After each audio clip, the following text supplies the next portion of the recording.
오전의 말씀은 사도행전 1장을 보겠습니다. 사도행전 1장입니다. 1장 8절 한 구절만 보겠습니다. 한국의 교계는 99% 이상이 오해하는 구절입니다. 우리는 잘 알 수 있습니다. 여기 나오는 능력, 정인에 관한 말씀입니다. 사도행전 1장 8절 그러나 성령께서 너희에게 임하시면 너희가 능력을 받으리니, 그러니까 능력을 받는 조건은 성령이 임하는 겁니다.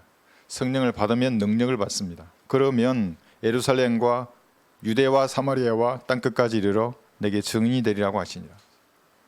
그래서 성령을 어떻게 받습니까? 이게 성령을 받는 방법이 변하잖아요. 사도들에게는 예수님께서 숨을 내쉬면서 성령을 받으라 이렇게 했어요. 이렇게 불어 넣으셨어요, 성령을. 그 위에는 안수하면 사람들이 성령을 받았고, 사도행전 2장 38절에서는 침례를 받아야 성령을 받았어요. 그러니까 물에 빠져야 성령을 받는 겁니다. 또 어떤 사람은 말씀을 듣다가 성령을 받은 사람도 있어요. 그러다가 교리적으로 사도행전 15장 이후에는 에베소서 1장에서 분명히 말해요. 믿음을 들음으로 성령을 받는 거예요. 예수님을 영접할 때. 그럼 여러분 성령을 다 받으셨습니까? 받지 않으셨습니까? 다 받았어요. 누구든지 그리스도 영이 없으면 그리스도 사람이 아니에요. 여러분 성령을 받은 거예요. 구원받고 또 다른 성령 침례를 받으려고 노력하는 사람들은 전부 마귀 들리게 됩니다. 마귀가 그런 체험을 원하는 사람들에게는 감정적인 짜릿함을 주는 거예요.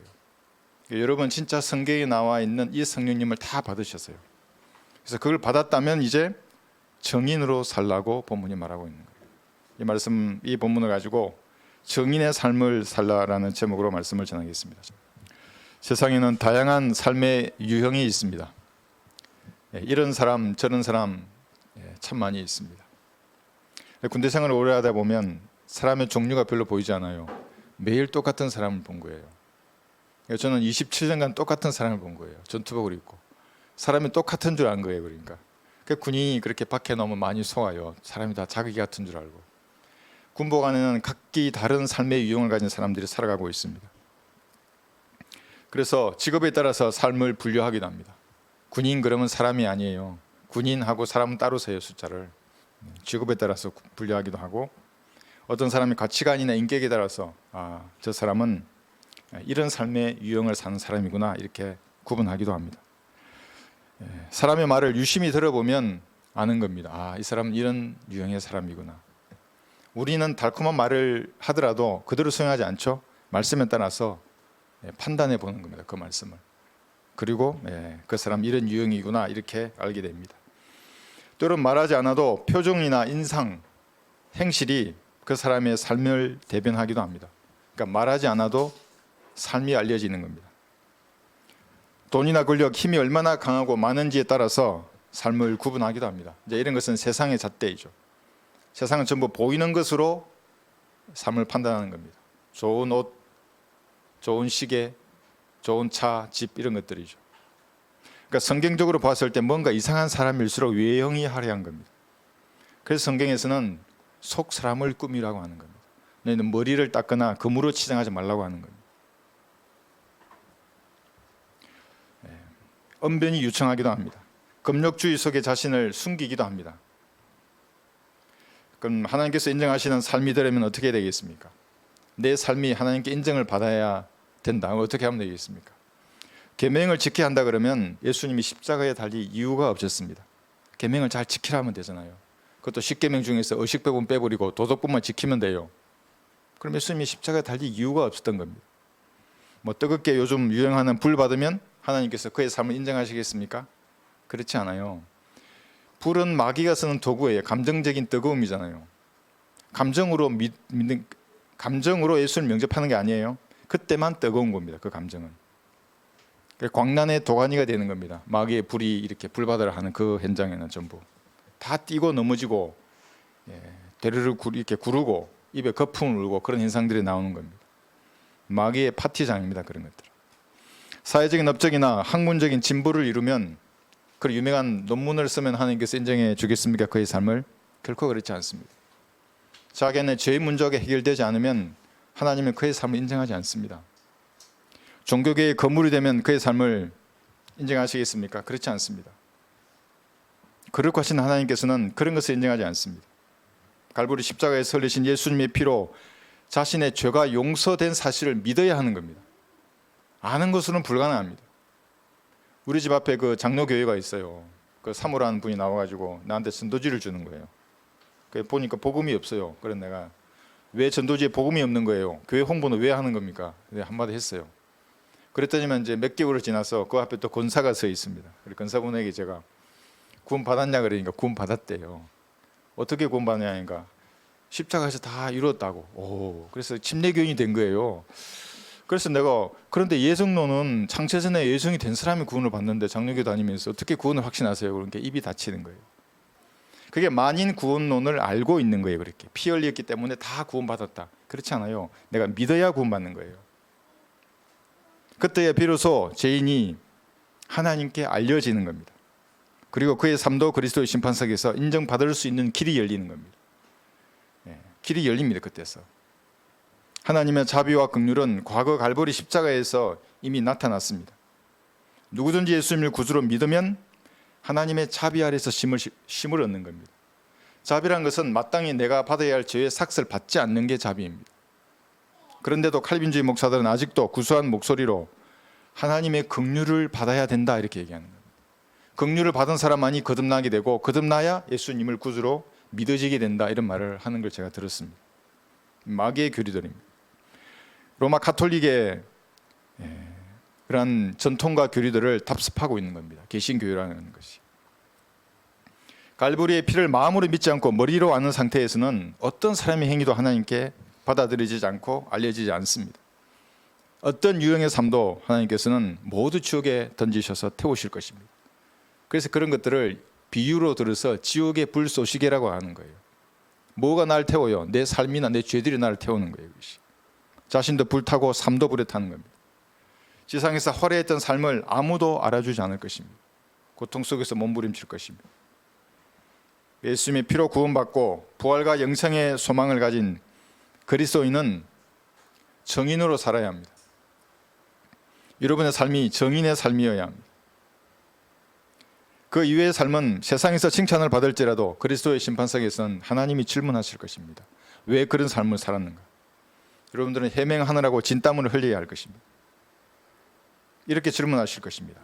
그렇게 바쁜 삶을 살면서 왜 예수님과 교제할 시간은 없었는가?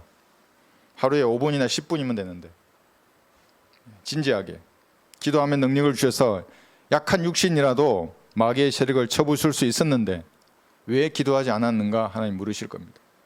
지혜를 주신다고 말씀하시고 약속했는데 왜 기도하지 않았는가?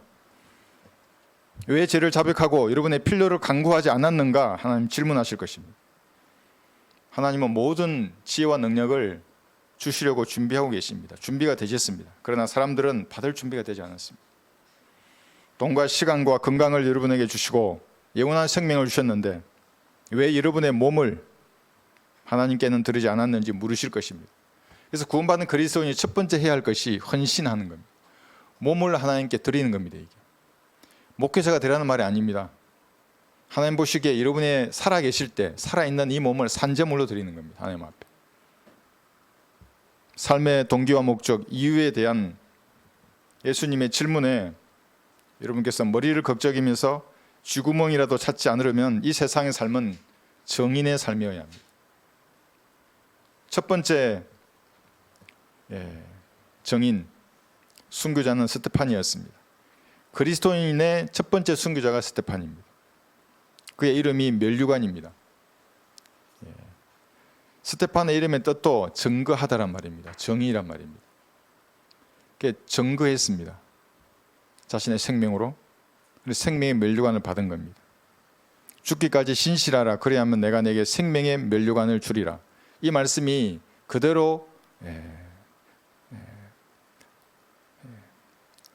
응답된 첫 번째 그리스도인이 스데판이었습니다. 스데판의 설교는 사람의 비유를 맞추지 않았습니다. 오히려 사람의 마음속에 말씀의 칼을 꽂았습니다.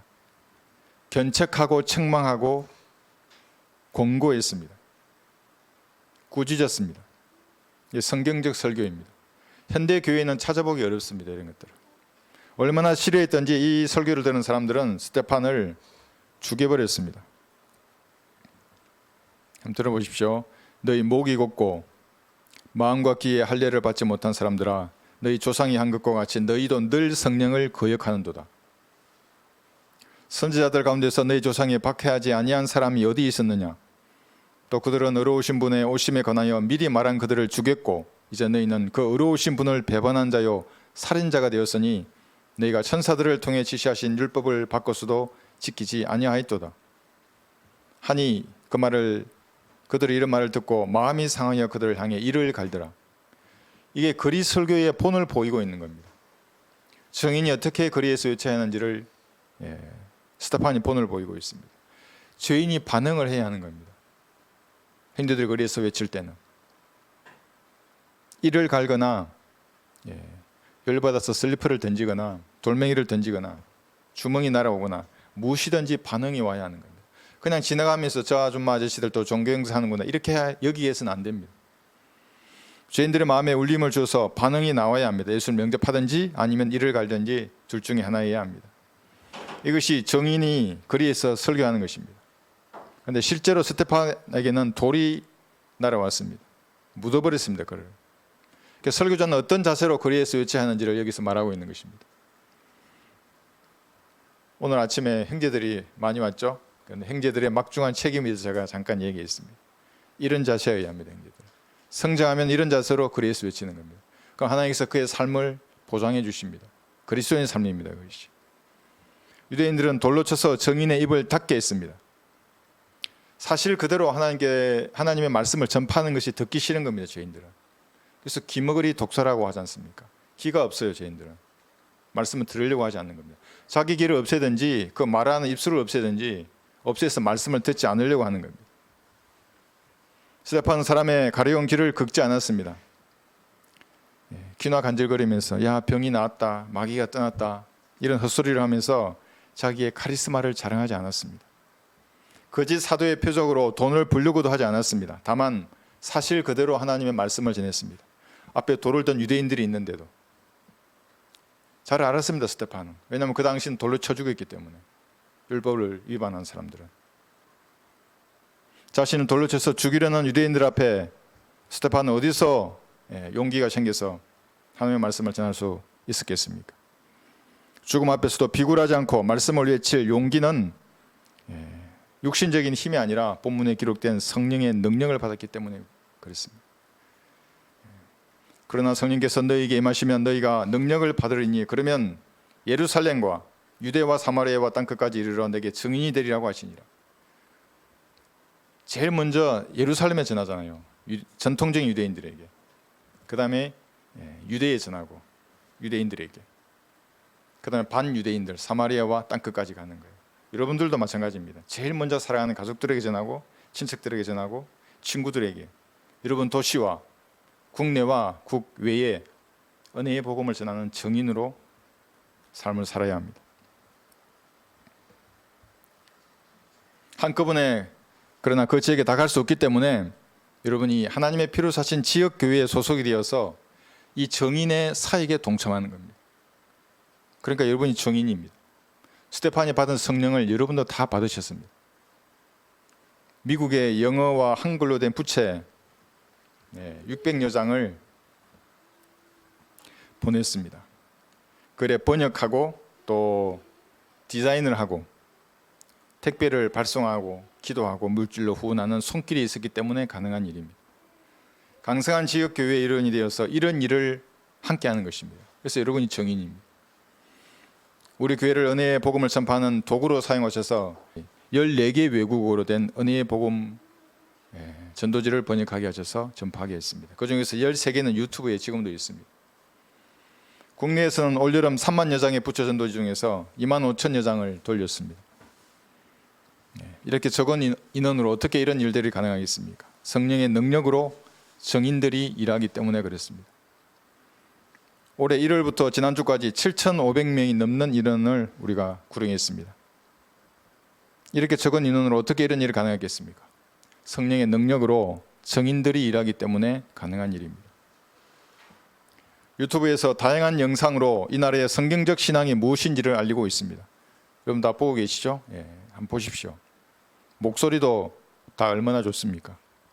간증 내용도 좋고 찬양도 좋고 디자인도 최고로 좋습니다. 제 설교 한 편이 그 썸네일 한 장에 다 나타나 있어요. 어떨 땐 설교를 안 봐도 돼요. 다 알겠어요. 무슨 말인지. 어떻게 이런 일들이 가능하겠습니까? 성령의 능력으로 증인들이 일하기 때문에 가능한 일입니다. 한국 교계의 99%는 은혜의 복음을 전하는 이 성령의 능력을 오해하고 있습니다. 박역 전도사를 추종하는 어떤 아주머니가 전화가 왔습니다. 그래서 이 구절을 저한테 처음으로 성경 구절을 들이대면서 반론을 제기했어요. 그 2년 만에 처음이에요. 그 신천지 인간들 성경을 많이 안다던데 아무도 성경 구절을 대지 않아요. 그런데 이게 됐어요. 그 사람은 제가 박혁 전도사처럼 이 성령의 능력으로 마귀들을 쫓아내지도 못하고 병도 고치지 못하고 그러면서 뭘 그 사람을 비방하느냐. 제가 가짜라는 말입니다. 제가 성령이 없다고 말을 했습니다. 질문을 했는데 전부 저를 가르치고 있어요.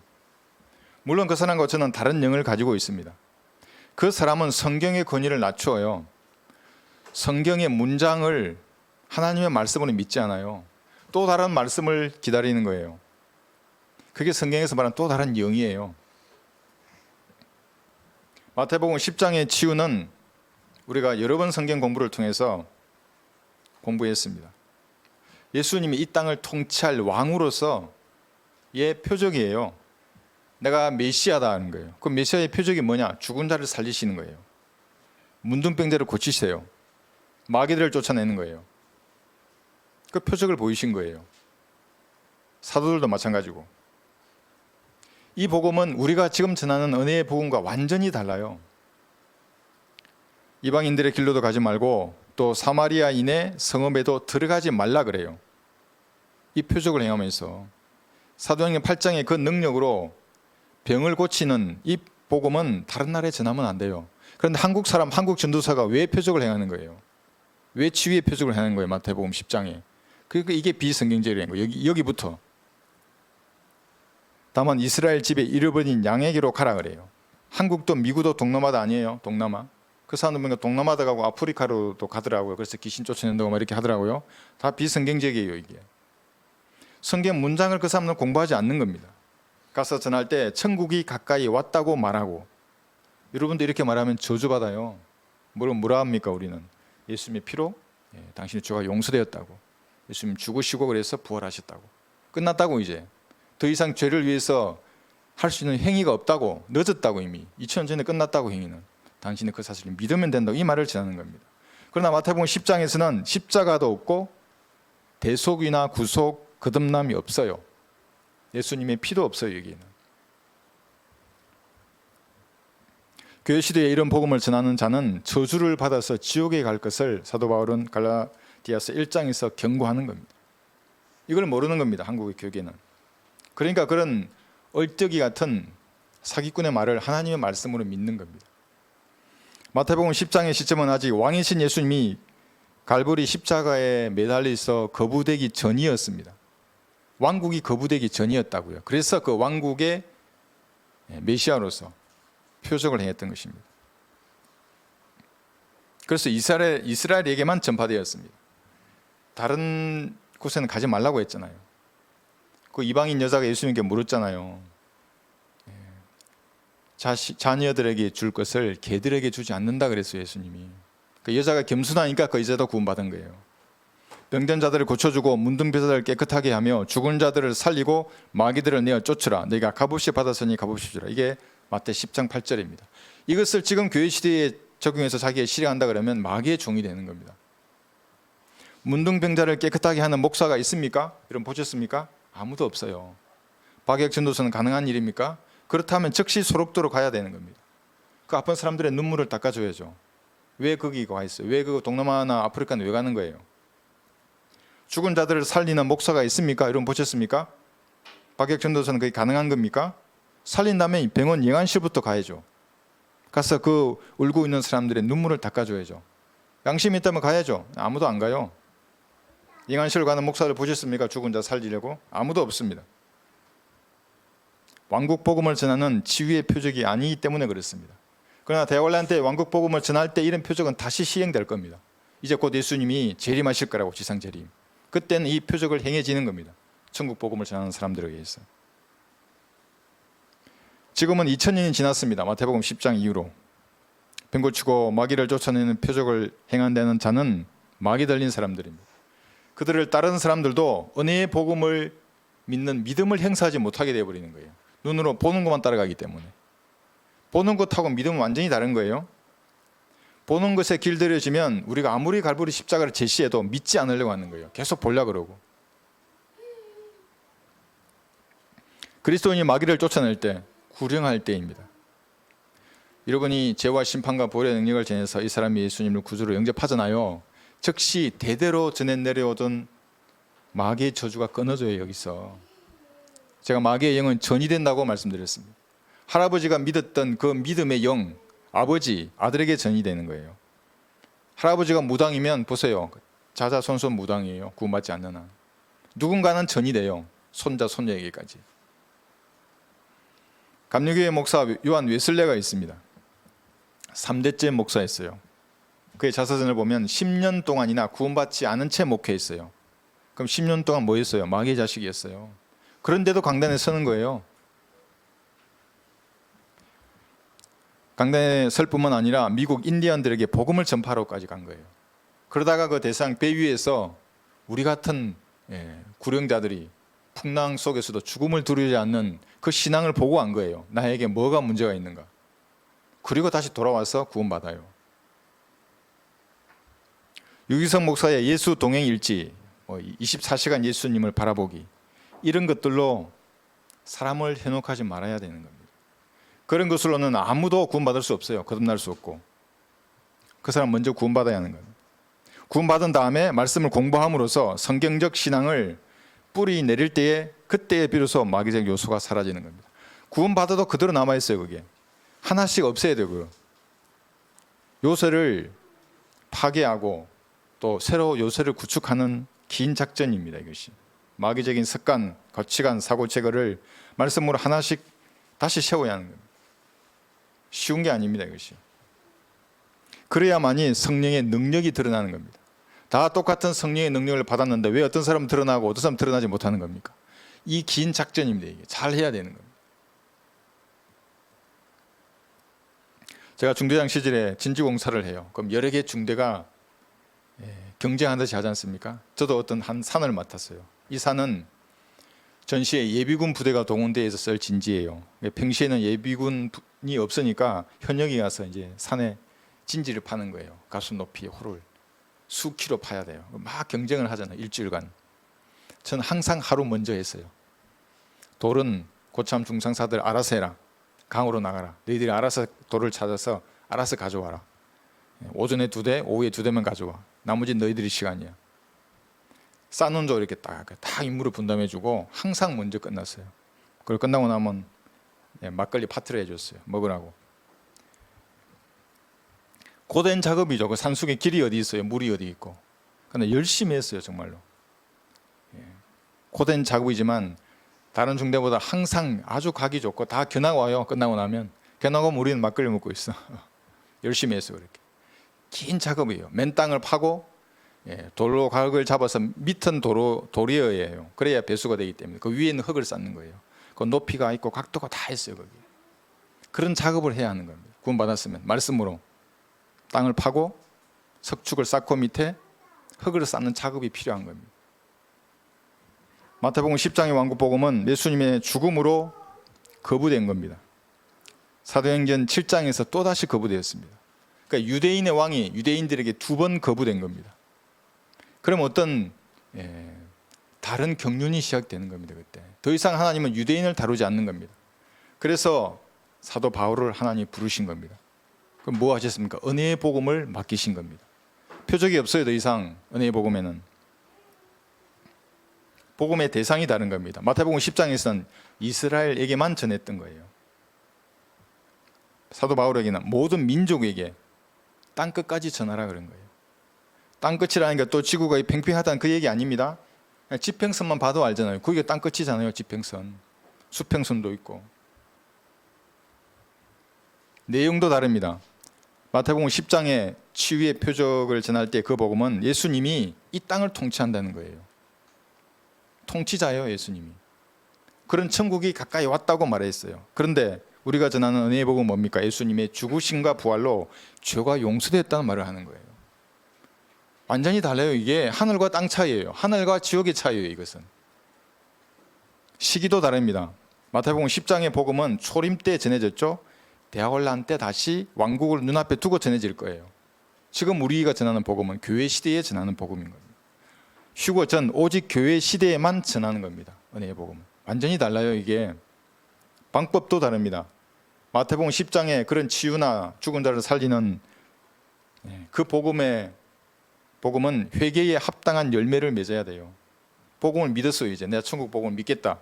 열매를 맺지 못하면 찢겨서 불에 던져져요. 구원을 잃어버린다는 말입니다. 그래서 대환란 때도 잃어버리는 거예요. 근데 여러분들은 예수님을 구주로 영접하면 예수님의 몸의 일부가 되는 거예요. 영원히 잃어버리지 않아요. 신부를 잃어버리는 신랑이 없어요. 그럼 하나님이 아니시죠. 자기 신부를 어떻게 잃어버립니까? 이게 다른 겁니다. 이게 다른 것을 알지 못하고 사도행전 1장 8절을 가지고 저한테 일을 제기하면 웃기는 사람이 되는 거예요. 교회 시대에는 성령의 능력으로 은혜의 복음을 전해야 합니다. 은혜의 복음을 전하는 데는 어떤 치유, 어떤 표적도 없습니다. 다만 여러분이 십자가의 능력을 전했을 때 그 사람이 듣고 믿잖아요. 무슨 일이 일어납니까? 그 사람이 영원한 생명을 얻는 겁니다. 이 천국 복음은 또 달라요. 천국 복음은 들어도 영원한 생명을 잃어버릴 수 있잖아요. 그거는 영원히 보상되지 않아요. 그러나 여러분이 전하는 은혜의 복음을 듣고 믿는 사람은 즉시 영원한 생명을 얻게 되는 겁니다. 그러니까 어떤 치유나 표적보다도 더 우월합니다. 이것이 영원한 생명이 더 좋은 것입니다. 그렇지 않습니까? 죽은 자가 살아나도 구원받지 못하고 죽으면 지옥에 가는데 그건 무슨 소용이 있습니까? 병 고치면 소용이 없는 겁니다. 그래서 질병에 걸린 자가 치유받아도 구원받지 못하고 죽으면 지옥에 가는데 치유가 무슨 소용이 있습니까? 예수님께서 이렇게 말씀하셨습니다. 진실로 진실로 내가 너희에게 말하노니 나를 믿는 자는 내가 하는 일들을 할 것이요. 사도들이 했습니다. 또 이보다 더 큰 일들을 할 것이라. 이게 뭡니까? 여러분이 하는 구령입니다. 이게 영원한 생명을 주는 거예요. 죽은 자를 살리는 것하고 영원한 생명을 주는 것하고 어떻게 더 큰 일이에요? 영원한 생명을 주는 게 더 큰 일인 겁니다. 여러분들은 영원한 생명을 선물로 전달하는 사람들입니다. 죄인과 하나님을 화해시키는 제사장입니다. 은혜의 복음을 전하는 정의는 죽은 자를 살리거나 문둥병자를 치유하지 못합니다. 이렇게 흉내내면 안 돼요, 여러분들. 뱀을 잡아도 해를 입지 않으리라 하고 잡으면 죽어요. 뱀에 물리면. 다만 이 모든 것보다 더 좋은 영원한 생명을 전할 뿐입니다. 방언하지 않아요. 이런 은사주의자들처럼 방언하지 마세요. 자기도 알지 못하는 방언을. 방언을 하려면 외국어를 공부하면 되는 겁니다. 그런데 왜 공부는 안 하고 산속으로 가는 겁니까? 기도원에 왜 가는 겁니까? 자신의 지각도 알지 못하는 소리를 내는 것은 그건 마귀의 아우성입니다. 내 지각을 모르는데 내 입이 말해요. 내 의지를 마귀가 점유한 거예요. 하나님은 어떤 형태로든지 의지를 쳐 부수지 않으세요. 쳐 부수고 점유하는 것은 마귀예요. 의지대로 나가야 돼요. 하나님 앞에 내 의지로. 방언하는 사람들을 세상 사람들이 어떻게 보는지 아십니까? 어떤 엄마가 방언을 하고 있어요. 아들이 이렇게 말했대요. 아이고 우리 엄마 큰일 났네. 성경에는 방언은 믿지 않는 사람들을 위한 표적이라고 말한 거예요. 그러니까 방언을 하면 믿어야죠. 하나님 이 사람이. 왜 우리 엄마 큰일 났네 이런 말을 하겠어요. 아들이 보기에도 엄마가 미쳤다는 걸 아는 거예요. 아들이 보기에도. 믿지 않는 아들이 보는 거예요. 엄마가 밥상에서 기도하고 있어. 하루에 3시간이나. 그런 사람이 있었잖아요. 하루에 1시간은 기도하고 방언으로. 표적이란 말은 믿지 않는 사람의 모국으로 복음을 전하기 때문에 그게 표적이 되는 겁니다. 내가 말을 하는데 내 지각으로 알아요. 지금 이 말이 미국 사람이 영어로 들려요. 난 한국말을 한다고 하는데 이게 방언이에요. 그럼 이 사람은 그걸 표적으로 보는 거예요. 각 나라 말의 언어로 들려요. 여기 다 외국인들 앉아 있으면 다 자기 나라 말의 언어로 제 말이 들리는 거예요. 지금 그렇다는 게 아니고 그럼 제가 마귀의 종이 되는 거예요. 또 시기가 맞지 않기 때문에. 그러므로 만일 온 교회가 한 자리에 모여서 방언들로 말을 하게 되면 방언들로 말을 하는 거지 방언들로 소리 내는 게 아니에요. 말이라는 언어입니다. 배우지 못한 사람들이나 믿지 않는 사람들이 들어와서 너희가 미쳤다고 말하지 아니하겠느냐? 성경이 이렇게 정확하는 거예요. 그 엄마와 아들의 비유에서 금방 아는 거예요. 제가 이게 들은 예화예요. 이게 아들이 미쳤다고 얘기한대요. 자기 엄마를. 당연하지. 이렇게 말라깔라말라 하는데 그 엄마 미치게 보이지. 우리 엄마 하나님을 잘 믿는다고 그렇게 하지 않는 거예요. 방언하는 자들은 마귀 들린 자들입니다. 더 쉽게 말하면 미친 사람들입니다. 영적으로는. 미쳤다는 것은 내 말이 아니라 하나님의 말씀입니다. 미친 사람은 정인의 삶이 불가능합니다. 그렇다면 한번 생각해 보십시오. 방언하는 사람들이 이 나라에 얼마나 많이 있습니까? 절대 다수의 교인들, 목사들, 교수들이 더러운 개구리의 영, 더러운 파리의 영, 더러운 새들의 영에 점유당한 사람들입니다. 그러니까 은혜의 복음을 얘기하고 말씀이 보존되었다 그러고 나누어 공부하라고 얘기하면 우리를 이단으로 생각하는 겁니다. 진실한 정의는 혼들을 구해주나 속이는 정의는 거짓말을 하느니라. 잠언 14장 25절입니다. 그래서 그들이 거짓말을 하는 거예요. 오늘 아침 어떤 목사의 설교가 잘 또 떠던데 이찬수 목사인가 자기는 하나님을 잘 모르겠대요. 근데 이단들은 하나님은 다 안다 그런대요. 다 안다고 하는 게 이단들이래요. 우리는 말씀이 계시해 주는 그 조명 아래 하나님을 이해하는 거예요. 다 알 수 없죠. 어떻게 흙으로 만들어진 제가 다 알겠습니까? 다만 조명해 주시면 아는 거예요. 여러분도 마찬가지입니다. 시각을 여시는 분은 하나님이세요. 그 눈과 귀를 주시는 분이. 거짓말의 아비는 마귀입니다. 자신에게서 우러나와 한 것이니 이는 그가 거짓말쟁이요 또 거짓말의 아비이기 때문이라. 이게 마귀입니다. 목사들은 자신의 비성경적 신앙을 절대적으로 신뢰하면서 자기에게서 우러나와서 그런 교리를 전파하는 겁니다. 많이 봤어요. 제가 아주 열정적으로 설교하더라고요. 자신의 말에 속으로 아멘 하는 겁니다. 그러면서 회개의 복음을 전하는 겁니다. 오늘도 회개하고 있어요. 제가 그런 사람들 만나면 야 용서됐다고 그만하라고. 니 저거 용서되었다고. 그걸 왜 안 믿고 자꾸 회개하려고 그러냐고. 그 잘못된 교리에 세뇌되었기 때문에 그런 겁니다. 하나님의 긍휼을 요즘 또 얘기하더라고. 하나님의 긍휼을 받아야 거듭난대요. 하나님의 긍휼은 갈보리 십자가에서 다 나타났습니다. 이미. 과거에 긍휼과 자비를 베푸셨어요. 과거에. 지금은 하나님의 진노가 그 사람 머리 위에 머물러 있는 거예요. 그 사실을 믿지 않으면. 이것을 모르는 겁니다. 거짓말쟁이들입니다. 신실한 정의는 거짓말을 하지 않을 것이나 거짓 정의는 거짓말을 내뱉을 것이라. 잠언 14장 5절입니다. 신실한 정의입니다. 말씀을 있는 그대로 전파하는 것입니다. 여러분이 가진 성경적 신앙이 얼마나 소중한지 그 가치를 아셔야 하는 겁니다. 말씀을 나누어서 이 교회 시대의 교리와 교훈이 무엇인가를 알게 하는 그 귀와 눈은 하나님이 주신 것입니다. 세상 풍조가 어떻게 변하더라도 이 신앙에 기초한 정인의 삶을 살아야 합니다. 어떤 사람이 죄를 짓고 맹세의 소리를 들으며 그가 보았거나 아는 일에 대해 정인이면서도 그것을 진술하지 아니하면 그때는 그가 자기 죄악을 담당할 것이라.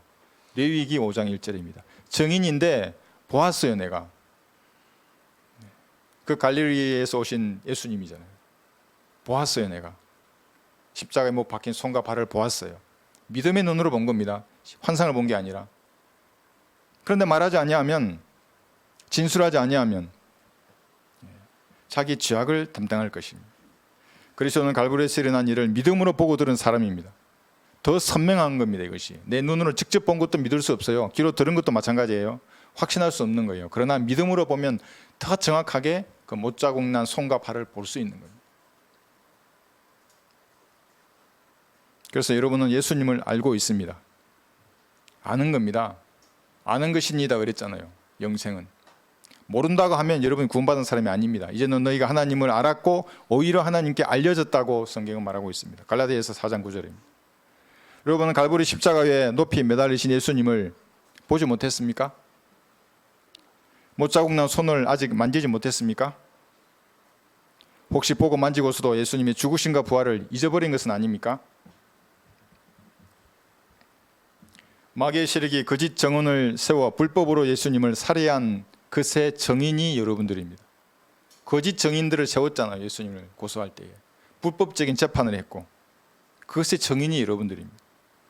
그리고 부활하신 예수님의 영이 여러분의 몸 안에 들어온 사실을 여러분은 알고 있습니다. 증인이에요, 여러분들. 하나님의 영이 여러분의 몸 안에 들어간 증인들입니다. 송기철 장로라는 사람이 이런 말을 하더라고요.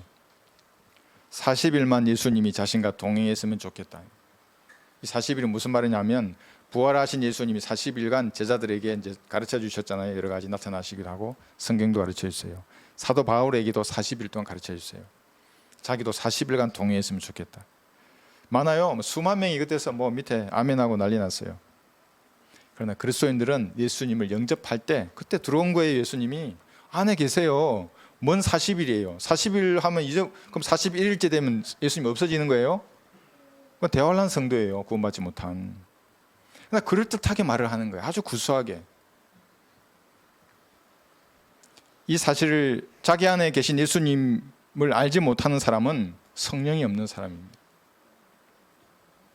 상황이 불리하다고 정언을 거부하시면 여러분들은 그 순간 죄를 짓는 겁니다.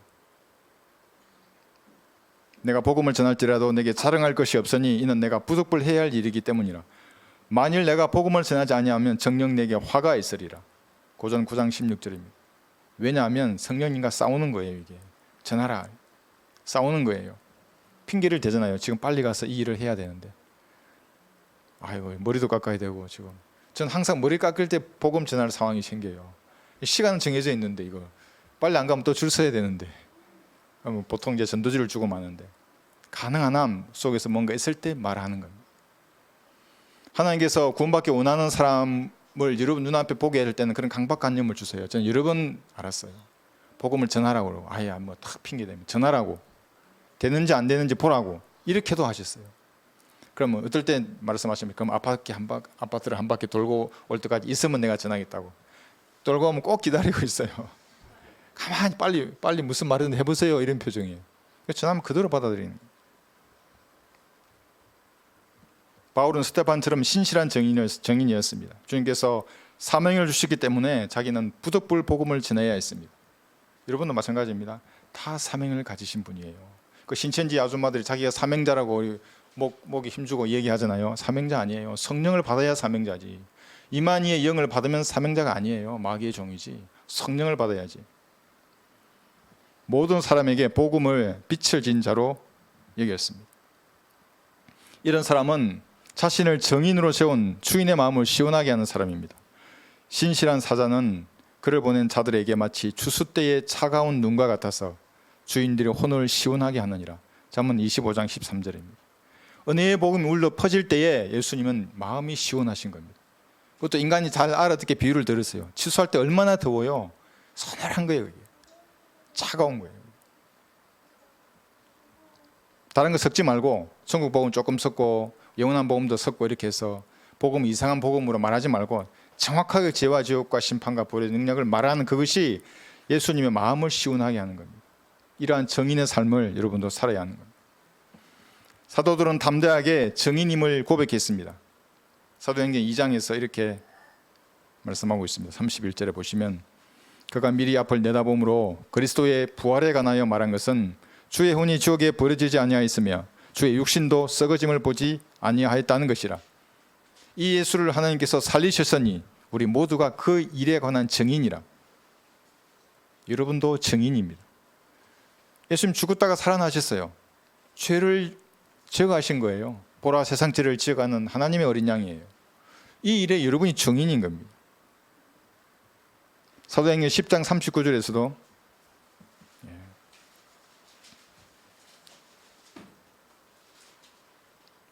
증인이라고 담대하게 말하고 있습니다.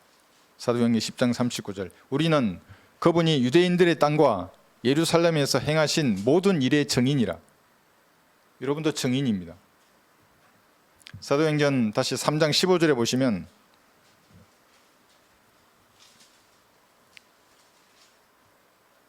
너희가 생명의 통치자를 죽였으나 하나님께서는 그를 죽은 자들로부터 살리셨으니 우리가 이 일의 증인들이라. 예수님의 죽음과 부활의 증인이 여러분들입니다. 여러분도 예수님의 죽음과 부활에 관한 증인의 삶을 살아야 하는 것입니다. 갈보리 십자가에 나타나신 하나님의 사랑의 의미를 알았다면 증인입니다. 사랑은 그래서 여기에 있으니 그래요. 우리가 하나님을 사랑한 것이 아니요 그분이 우리를 사랑하시고 그의 아들을 우리 죄들을 위한 화목 제물로 보내신 것이라. 그 제물이 하나님의 사랑이에요.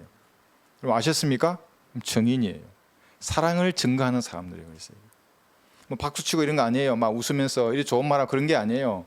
십자가에 예수님께서 흘리셨던 그 땀과 눈물과 고통이 하나님의 사랑이잖아요.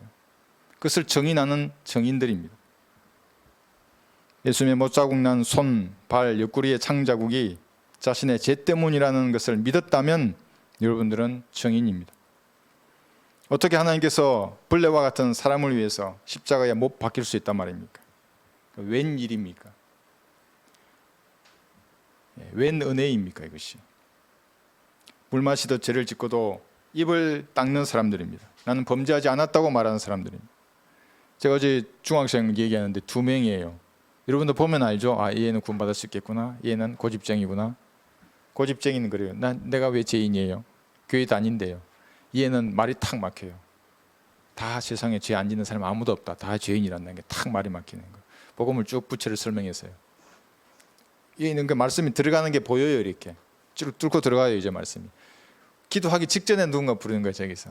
그래서 얘가 끌고 가버렸어요. 얘가. 그래서 내가 마지막에 그 집에 가면 꼭 그 기도하라고 마지막에 있는 거. 정인으로서 말을 해야 하는 겁니다. 자기가 범죄하지 않았다고 말하는 사람들에게는 복음이 들어가지가 않습니다. 창조주가 어떻게 벌레와 같은 인간을 대신해서 수치와 조롱을 당했단 말입니까?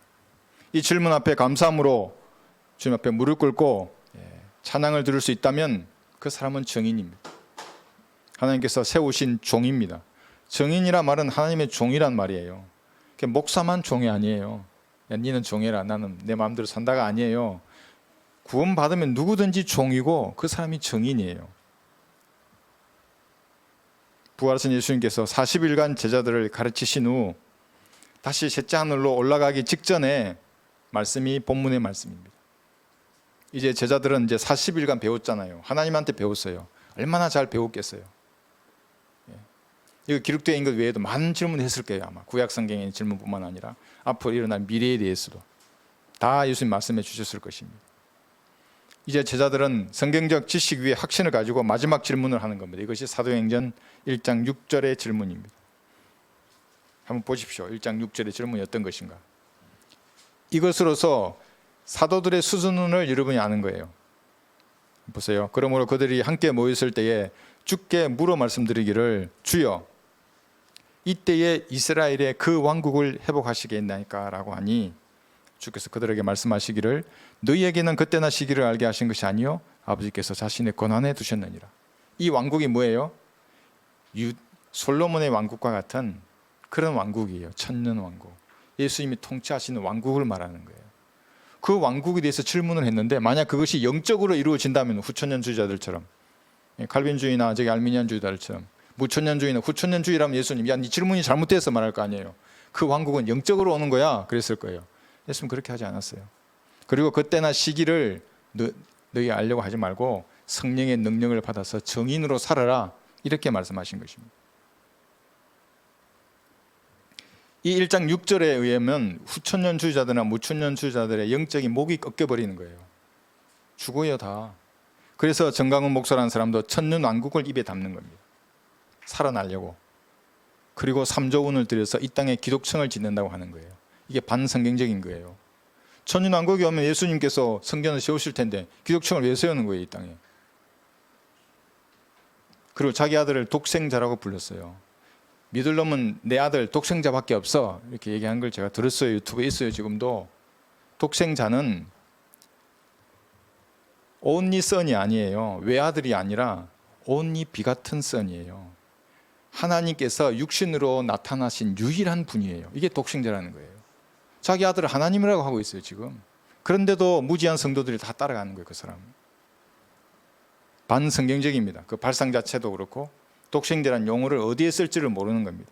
그냥 내 아들을 믿을만 하다 그러면 그거 있을 수 있는 일이죠. 근데 어떻게 독생자라는 단어를 자기 아들에게 붙이는 겁니다.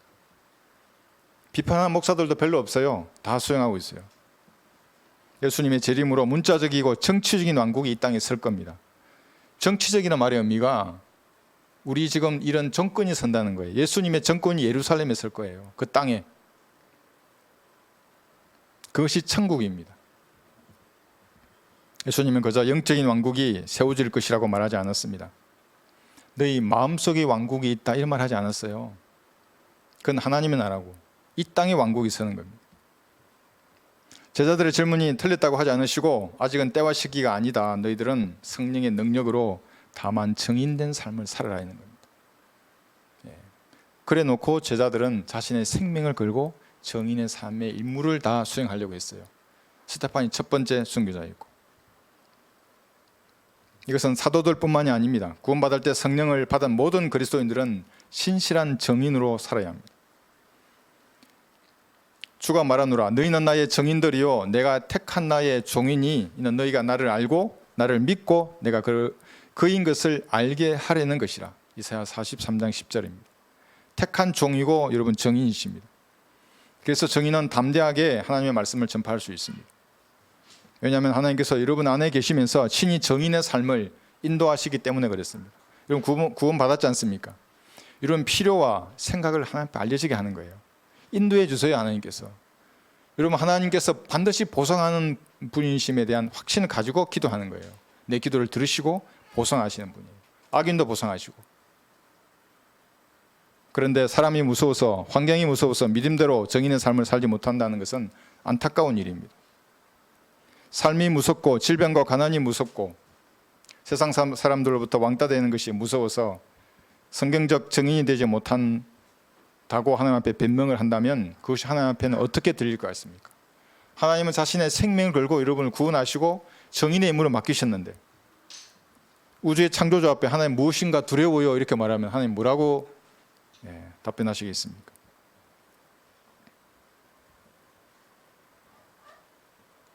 여러분 한 사람 한 사람을 주님께서 택한 하나님의 정인입니다. 남편이 여러분을 괴롭히면 가장 좋은 복수가 뭐냐면 이렇게 기도해서요. 평생 성경을 공부하며 살게 해주세요. 저 입에서 하나님을 찬양하고 말씀을 전파하게 해주세요. 그렇게 기도했어요.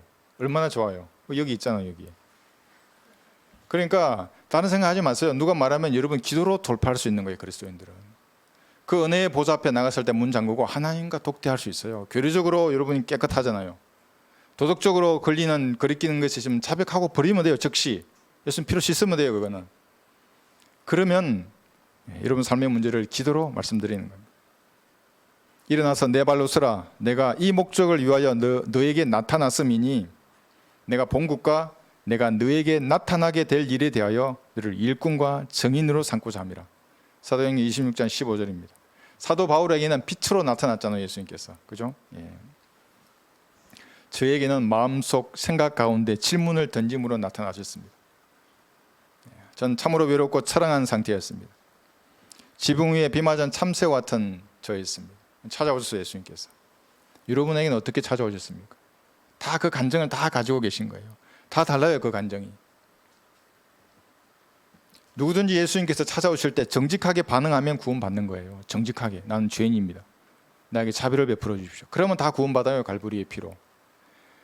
부정직하게 거짓말 하려고 하니까 성령을 가지고 놀라고 하니까 지옥에 가는 겁니다. 그 사람이.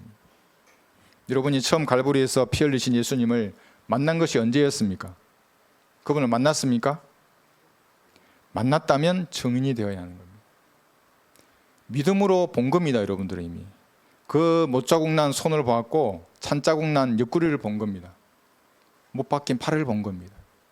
가시 멸류관 머리에 못 박히셔서 피 흘리신 예수님을 본 겁니다. 수염이 뽑히는 예수님을 여러분 보셨습니까? 수염을 뽑혔어요. 얼마나 치욕적이에요. 침 뱉으려고. 뺨을 때리고 누가 쳤는지 맞춰보라고 그랬어요. 벌레 같은 인간들이. 그 예수님을 여러분 보셨다면 정인의 삶을 살아야 합니다. 어떻게 이 약한 세상에서 그러면 정인의 삶을 살 수 있는가? 성령의 능력으로 정인의 삶을 살아야 합니다. 주와 그의 능력을 찾고 그의 얼굴을 항상 찾으라. 역대기상 16장 11절입니다. 능력을 찾아야죠. 그러니까 그의 얼굴을 항상 찾아야 하는 겁니다. 똑같은 말씀을 시편에도 말씀하십니다. 주와 그의 능력을 구하라. 항상 그의 얼굴을 구하라. 시편 105편 4절입니다. 여러분이 주님을 외면하면 그 다음에는 누가 온지 아십니까? 좀 잘생긴 사람이 올 수는 있어도 그 사람은 마귀가 보낸 자입니다. 복음을 거부하면 그 다음에는 마귀가 찾아와요. 하나님의 조언이나 충고를 거부하면 그 다음에는 사탄의 막대기가 오는 겁니다. 자신의 행실이 주의 얼굴빛 아래 있다는 것을 항상 인식하고 성령으로 충만케 해달라고 간구해야 합니다. 그러면 신실한 정인으로서 능력을 발휘할 수 있는 겁니다. 그리스도는 이 능력으로 사는 것입니다. 사도행전 6장에 보시면 8절에서 스데판을 두 가지를 말씀하고 있습니다. 사도행전 6장 8절에서 보면 스데판이 믿음과 능력이 충만하여 백성 가운데서 큰 이적들과 기적들을 행하더라. 여러분도 말씀을 공부해야 해서 믿음이 형성되면 그 다음에는 성령으로 충만해야 하는 겁니다. 성령의 능력이 여러분을 통해서 밖으로 드러나도록 모든 불경건하고 이기적이고 너저분한 과거의 습관들, 기질들은 발견되는 대로 버려야 합니다. 스데판의 이적과 기적조차도 하지 못한 위대한 일을 그러면 여러분을 통해서 성령께서 하시는 겁니다. 정인의 삶을 살 수 있는 것입니다. 여기 10절에 보시면 그러나 그들은 지혜와 영으로 말하는 것을 당해내지 못하더라. 영으로 말하는 거예요. 그러면 여러분이 믿음이 충만하고 성령으로 충만하면 영으로 말해요. 이 방언하는 거 아닙니다. 방언하는 자들은 또 여기서 영으로 말하니까 영으로 신비들을 말합니다. 그러면서 자기가 모르는 소리를 내는 것으로 알아요. 그렇지 않아요. 여기 지혜와 영으로 말하는 그를 당해내지 못한 말은 뭡니까? 말하면 대답하지 못해요. 성경의 말씀은 영으로 말하는 것이기 때문에 능력이 있는 겁니다. 그래서 사도 바울은 내 말과 내 설교를 설득력 있는 인간의 지혜의 말로 하지 아니하고 성령의 능력을 나타내므로 한다고 했어요. 그러니까 말에 능력이 있는 겁니다. 성경적 말씀일 경우에 정인의 말도 이와 같아야 하는 겁니다. 그러자 그들이 은밀히 사람들을 매수하여 그가 모세와 하나님을 모독하여 말하는 것을 들었노라고 하더라. 그래 항상 비방하는 자가 생겨요. 이렇게 스데판이 죽음과 예수님의 죽음과도 유사한 겁니다. 거짓 증언자들이 생기는 거예요. 뭐 이렇게 했다고 하더라. 이렇게 15절 보시면 공회에 앉은 모든 사람이 그를 주시하여 보니 그의 얼굴이 천사의 얼굴과 같더라. 믿음과 성령의 능력에 충만하면 얼굴이 환해요. 눈을 마주칠 수 있어요. 그렇지 못하면 눈길을 피해요. 악수하면 힘이 없어요. 막 이렇게 해요. 그리스도인은 항상 담대한 거예요.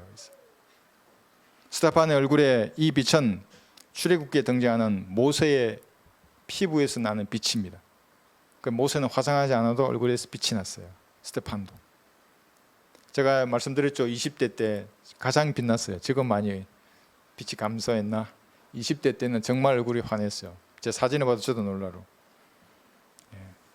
믿음과 성령의 능력으로 충만한 사람입니다. 그래서 대적자들 앞에서도 담대하게 정인의 삶을 지속해야 합니다. 여러분의 가족과 일가 친척, 친구들, 언니, 오빠, 형님, 동생, 누나, 선배, 후배들에게 예수님의 정인이 되어야 합니다. 제일 먼저. 그 다음에 밖으로 나가는 겁니다. 외부로 기도해서. 정인의 삶을 살려고 하니까 어떤 사람이 또 물고기 마크를 차에 부착하고 이거 아닙니다. 이런 마크, 십자가 목걸이 달고 다니고 이런 거 아닙니다. 그게 정인이 아닙니다. 어떤 목사는 지저스 웨이브라는 티셔츠를 입고 다닙니다. 그게 유튜브 채널의 이름이에요. 무슨 뜻인지는 알겠어요. 그게 정인의 삶이 아닙니다. 예수 동행 일지를 쓰는 것이 정인의 삶이 아닙니다. 그건 666표, 교회 출석, 목사로 홍보하는 것 이런 거 전혀 아닙니다. 그럼 뭡니까? 예수님의 피로 당신의 죄가 용서되었다고 말하는 겁니다. 이것이.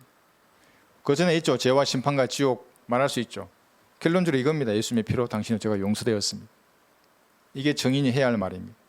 그 다음에 여러분의 삶을 변화시킨 예수님을 전하는 겁니다. 구원 받았어요. 이제 내 삶을 예수님 이렇게 변화시켰다고, 우리 가정을 이렇게 변화시켰다고 정언해야 할 임무가 여러분들에게 있는 것입니다. 이런 정인의 삶을 여러분 속에서 능력으로 역사하시는 그분의 역사를 따라 수고하며 애써야 하는 겁니다.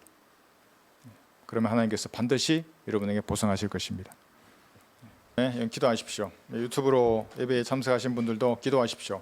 말씀을 듣는 가운데 무엇인가 여러분 생각이나 마음 가운데 하나님께서 도전을 주시거나 깨우쳐 주신 것이 있으면 지금 기도하십시오. 그래서 이제 남은 인생을 하나님 앞에 부끄럽지 않은 정의의 삶을 살겠다고 다짐하는 그런 시간이 되시기 바랍니다.